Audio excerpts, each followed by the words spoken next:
Assalamualaikum warahmatullahi wabarakatuh. Jadi, pertemuan hari ini kita akan membahas mengenai analisis deret waktu. Jadi, yang pertama ini adalah deret waktu. Deret waktu itu merupakan kumpulan data yang diobservasi dalam interval waktu tertentu secara berurutan. Data deret waktu digunakan untuk menganalisis tren, pola musiman, siklus, dan fluktuasi dalam berbagai bidang seperti ekonomi, bisnis, keuangan, cuaca, dan ilmu sosial.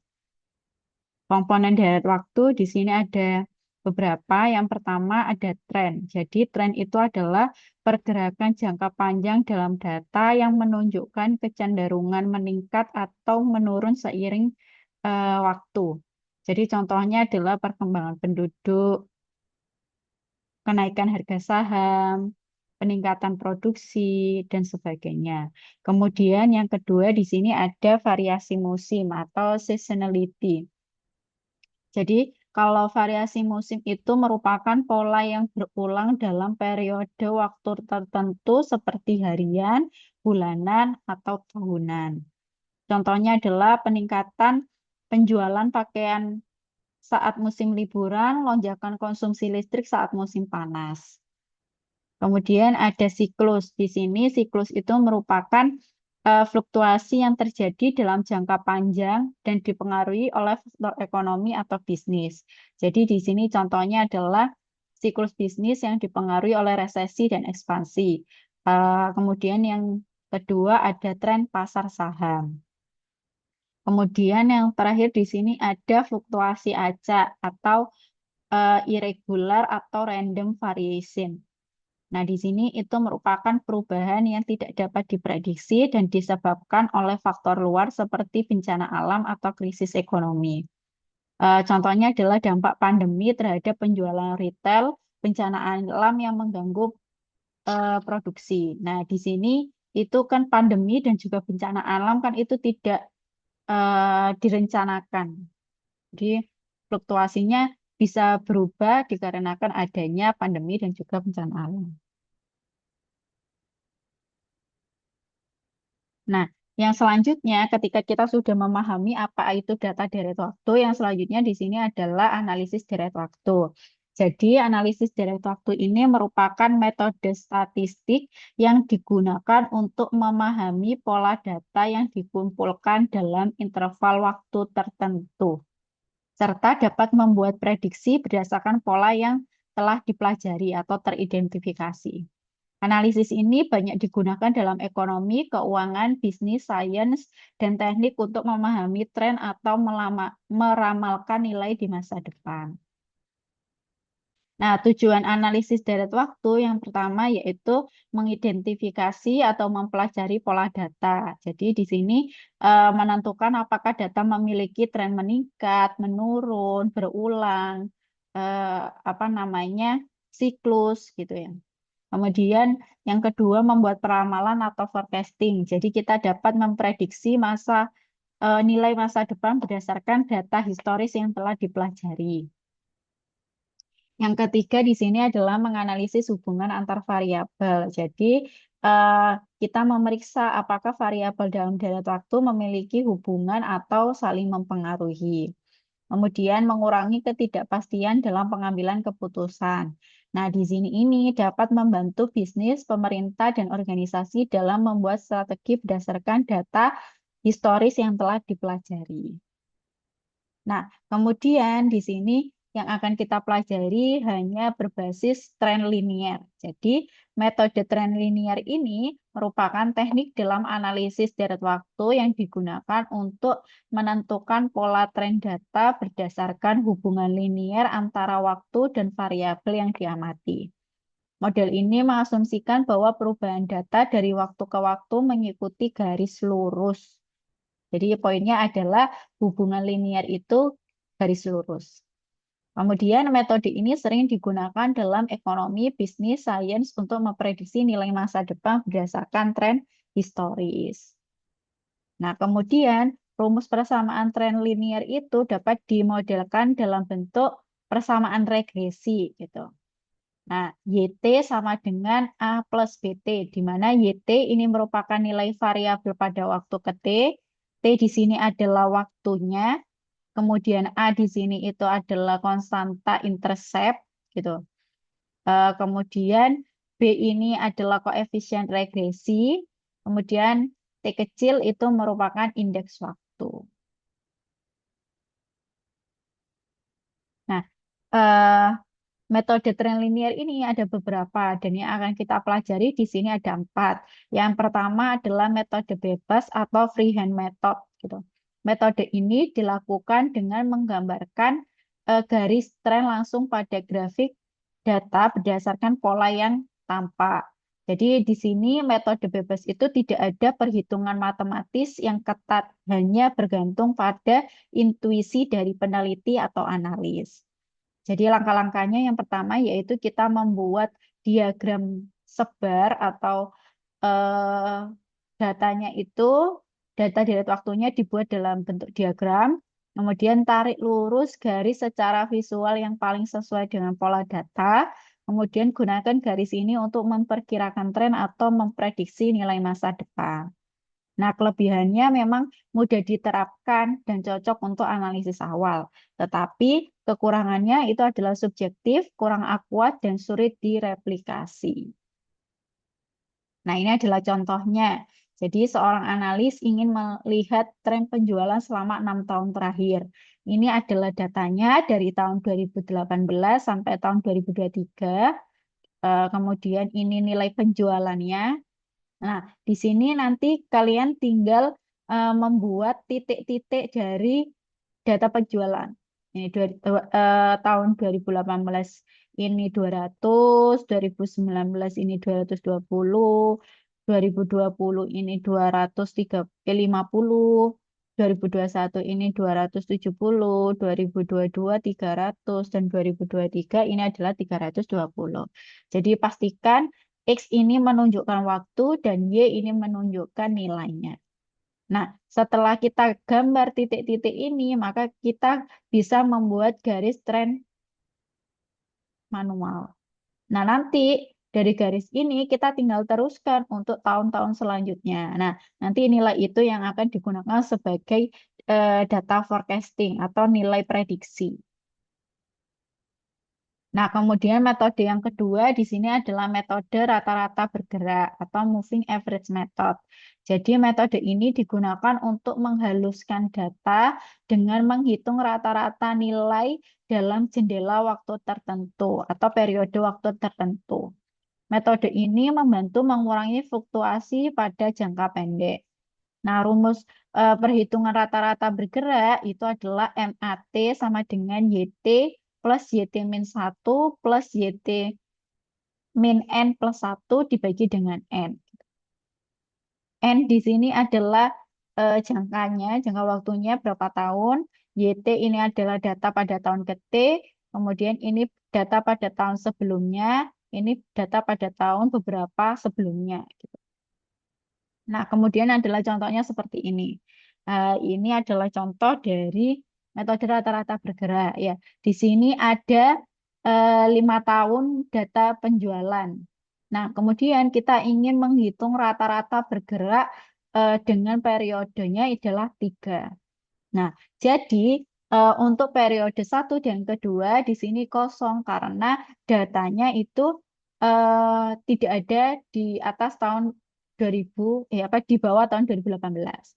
Nah, maka ketika rata-rata bergerak 3 periode, dia akan dimulai pada periode ketiga dari tahun yang awal didapatkan atau data tahun awal.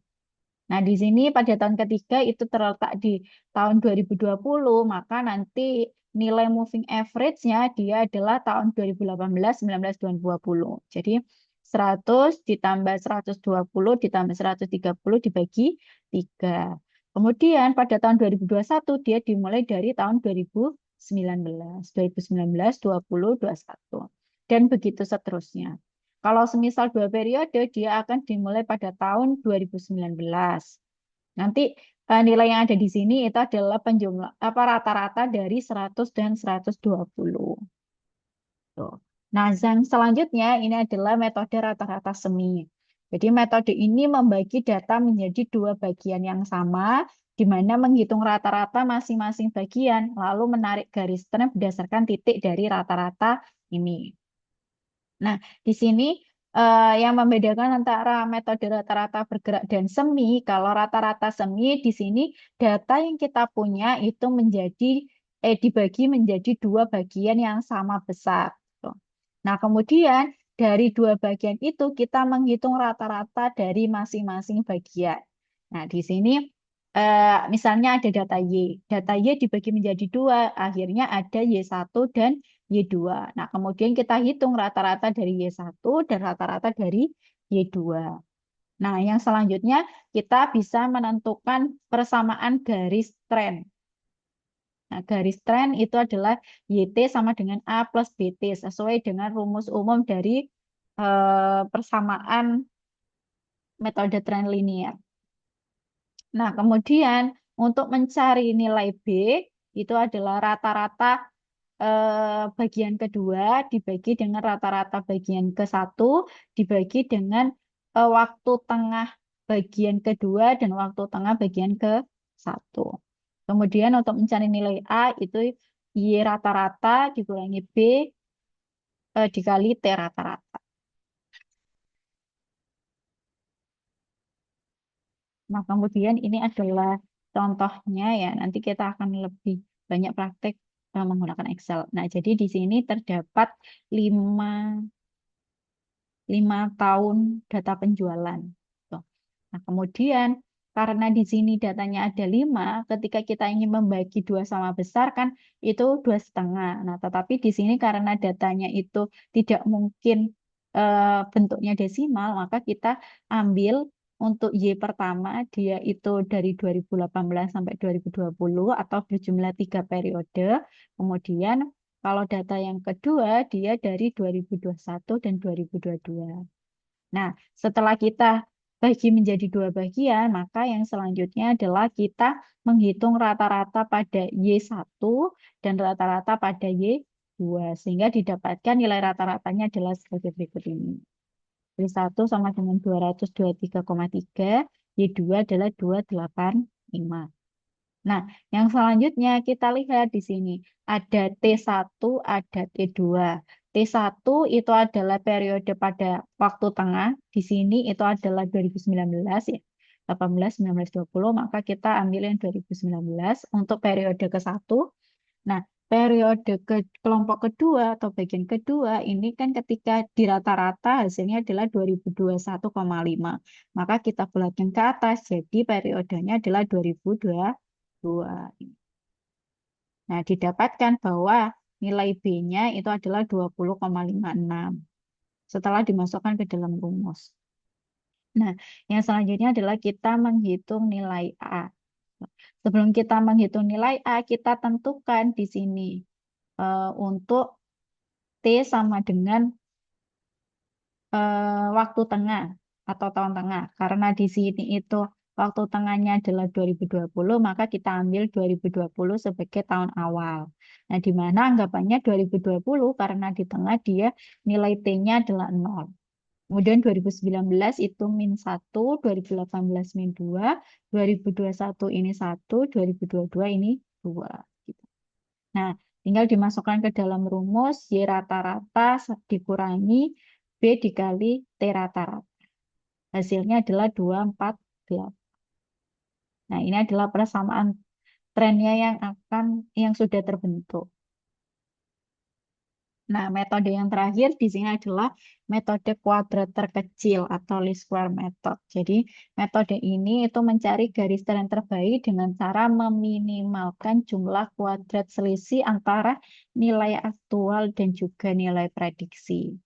Nah, metode ini merupakan metode yang paling akurat atau paling baik dibandingkan dengan metode-metode lainnya. Nah, jadi di sini metode kuadrat terkecil itu menggunakan persamaan regresi linier. Hanya saja nilai X itu diganti dengan nilai T. Gitu.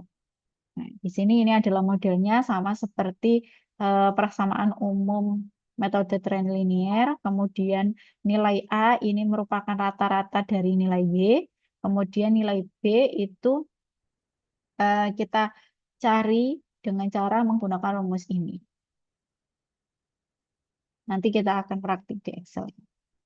Nah, kemudian pada metode kuadrat terkecil atau least square method ini ada dua. Jika datanya ganjil dan jika datanya jumlahnya adalah genap, gitu. Nah, jadi ada dua. Nah, kalau semisal untuk jika jumlah data ganjil, maka kita menentukan titik tengah itu sebagai 0 dan beri nilai negatif untuk tahun sebelumnya di sebelum titik tengah dan positif untuk setelah titik tengah. Nah, ini adalah contohnya. Jadi, eh, ini hampir mirip ya tadi di rata-rata semi. Nah, di sini 2020 bernilai 0 karena 2020 ini adalah tengah. Kemudian nilai sebelum titik tengah dia negatif, -1, -2, dan titik setelah titik tengah dia positif 1, 2. Nah, kemudian jika datanya genap, maka kita ambil 2 tahun tengah, lalu hitung titik tengah di antara keduanya.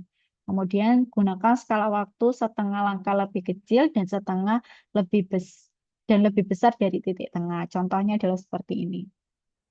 Nah, jadi ketika jumlah datanya adalah genap, ini ada 6, maka titik tengahnya kan di antara 2019 dan 2020.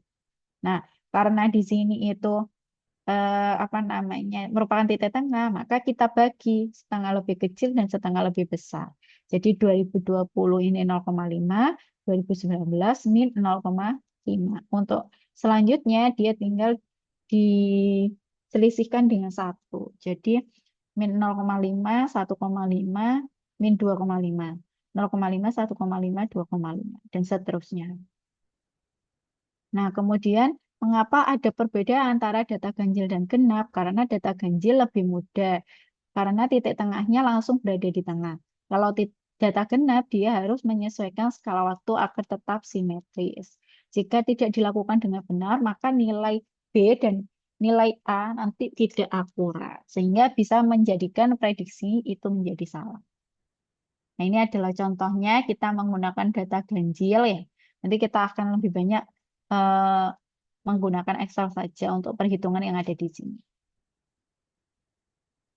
Nah, jadi eh, ini adalah kesimpulannya gitu ya. Jadi metode trend linear yang kita pelajari ada 4, ada freehand method. Kelebihannya dia mudah digunakan untuk gambaran awal, tapi kekurangannya dia subjektif dan kurang akurat karena tidak ada matematisnya sama sekali.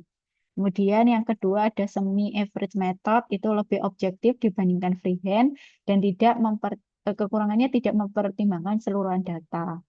Kalau semisal moving average method, dia itu kelebihannya mengurangi fluktuasi dalam data jangka pendek, tetapi kekurangannya tidak cocok untuk peramalan jangka panjang. Kalau least square method, ini adalah metode yang paling akurat untuk data linear, kekurangannya perhitungannya lebih kompleks atau rumit. Nah, jadi ketika kalian ingin melihat tren kasar, bisa menggunakan metode freehand. Jika ingin melihat gambaran umum tren dengan cepat, bisa pakai metode semi average. Kalau ingin menghaluskan data musiman, bisa pakai moving average. Dan jika ingin memprediksi dengan akurat, bisa menggunakan metode least. Nah, kita akan praktek menggunakan Excel. Nah, jadi ini. Ini kita akan praktek ada 3. Rata-rata bergerak atau moving average, kemudian rata-rata semi, dan least square. Untuk yang pertama ini adalah rata-rata bergerak. Nah, tadi di rata-rata bergerak kita menggunakan periodenya adalah 3. Nah, jadi di sini moving average 3. Nah, kemudian setelah itu kita hitung. Karena periodenya 3 tahun, maka kita mulai di tahun ketiga, 2018, 19, 20. Jadi di sini. Nah, cara menghitungnya adalah average dari 3 tahun. Nah, Untuk data-data selanjutnya kita tinggal tarik ke bawah. Karena apa? Karena nanti dia akan otomatis bergerak. Kalau misal ini dia akan bergerak 3 tahun, 2019 sampai 2021. Kalau 2022 dia akan bergerak dari 2020 sampai 2020. Nah, kemudian kalau misal kalian ingin mencoba menggunakan misal moving average 2 tahun, boleh. Nah, di sini. Jadi kalau 2 tahun dia akan dimulai dari 2019. Kita pakai langsung saja rumus average. Nanti tinggal ditarik. Kemudian kalau misal MA 4 tahun dengan cara yang sama tapi dimulai dari tahun keempat. Nah, di sini. Nah, ini nanti bisa kalian coba. Nah, akan dihasilkan hasilnya adalah seperti ini. Jadi ini adalah untuk metode rata-rata bergerak. Jadi dia bergerak sesuai dengan periode yang ditentukan.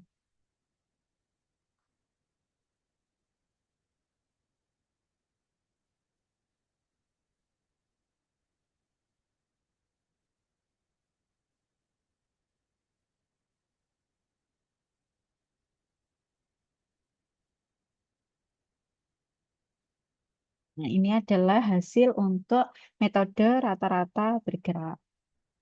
Nah, yang selanjutnya ini adalah metode rata-rata semi.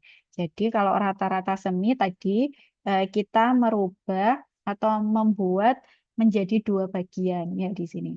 Bagian pertama dia dari 2018 sampai 2020 dan bagian kedua dia dari 2021 2022. Nah, di sini boleh ditentukan terlebih dahulu T-nya, di mana tahun tengah nilainya 0, kemudian bergerak 1 ya. Seperti ini. Nah, yang selanjutnya baru kita hitung nilai rata-rata dari Y1, kemudian rata-rata dari Y2. Nah, kita pakai average saja biar tidak perlu rumit. Nah, di sini average dari 2018 sampai 2020 sama average dari 2021 2022. Ya, seperti ini. Nah, ketika sudah mencari nilai rata-rata bagian satu dan bagian 2, maka kita selanjutnya adalah menghitung nilai A dan B. Nah, sebelum kita menghitung nilai A dan B, kita tentukan terlebih dahulu T bagian satu dan T bagian 2. Nah, T bagian satu karena di sini nilainya 3, maka kita bisa langsung ambil yang berada di tengah, yaitu 2019. Nah, kalau T2 di sini rata-ratanya adalah 2021,5. Karena desimal, maka dibulatkan ke atas, jadinya adalah 2022. Nah, yang selanjutnya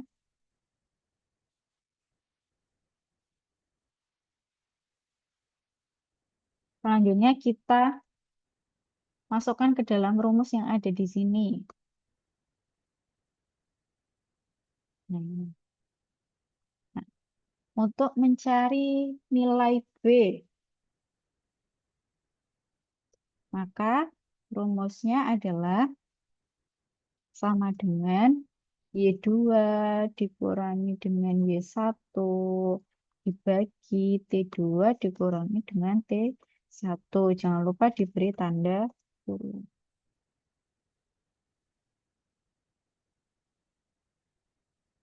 Nah, ini adalah hasilnya. Nah, yang selanjutnya baru kita menghitung nilai A. Sebelum kita menghitung nilai A, kita hitung terlebih dahulu Y rata-rata atau rata-rata dari penjualan dan juga rata-rata dari T. Kita cari rata-ratanya di sini saja.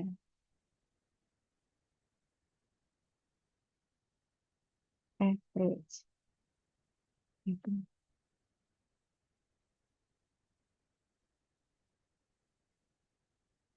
Ini adalah rata-rata dari Y maupun T.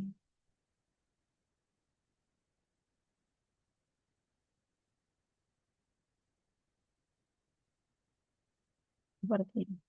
Nah, kalau misal sudah, maka kita hitung baru A sama dengan Y rata-rata dikurangi B dikali T rata-rata. Hasilnya adalah 248. Sehingga didapatkan modelnya adalah YT sama dengan 248 plus B kali, oh B-nya ketemu ya, 20,56 T. Ini adalah model yang terbentuk. Nah, kalau misal di sini 2022, kemudian kalian ingin mencari nilai Y tahun 2023, itu bisa. Nah, kalau 2022 T-nya itu 2, maka 2023 nanti T-nya adalah 3.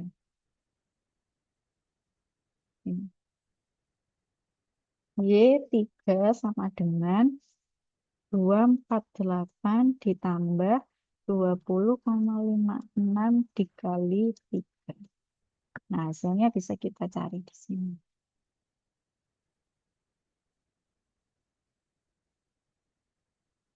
Hmm. Jadi, untuk nilai prediksi tahun 2022 adalah 330,2. Nah, yang terakhir di sini adalah metode least square. Jadi, untuk metode least square itu kita gunakan rumus metode least square.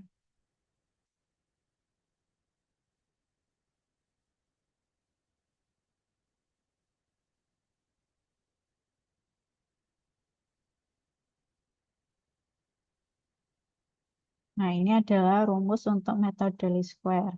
Nah, di sini kita punya data penjualan.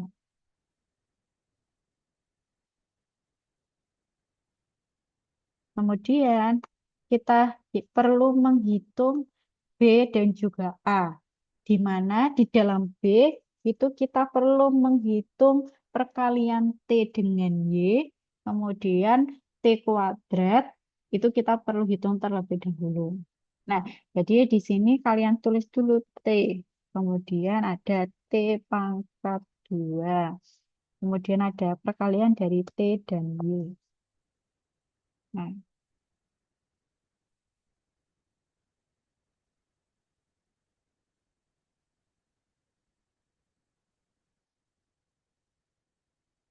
nah, di sini karena datanya ganjil maka nilai yang titik tengah dia 0 dan ini -1, -2, 1, 2. Nah, kemudian yang selanjutnya untuk menentukan T kuadrat maka kita bisa pakai sama dengan T pangkat 2. Tinggal ditarik ke bawah. Kemudian perkalian dari T dikali Y. Nah, kemudian di sini kita hitung sam atau jumlah ya.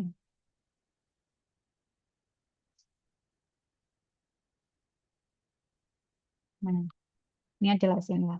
Ketika sudah, baru kita cari nilainya. N sama dengan 5, karena data kita ada 5 periode. Kemudian A sama dengan average ya, rata-rata. Berarti jumlah Y dibagi dengan N. Boleh pakai ini, boleh pakai average. Di sini. Nah, kemudian nilai B. B ini lebih rumit ya. Jadi kita perlu perhatikan sama dengan kita dikurung dulu biar tidak lupa. Kemudian perkalian dari N dikali dengan jumlah dari T dikali Y. Berarti ini. Ini jumlah dari T dikali Y. Kemudian dikurangi dengan jumlah T dikali jumlah Y. Ini diberi tanda kurung lagi biar tidak bingung. Nah, yang selanjutnya bagian bawah. Di sini bagian bawah itu adalah N dikali sigma T kuadrat. Nah, kemudian dikurangi dengan sigma T dipangkatkan 2. Nah, hasilnya adalah 12. Nah, setelah kita mendapatkan A dan B, maka kita bisa tulis bahwa model yang terbentuk itu adalah YT sama dengan hanya 128 ditambah 12T. Sama ketika kalian mencari nilai yang tahu atau memprediksi tahun 2023, maka Y3 sama dengan 128 ditambah 12 dikali 3.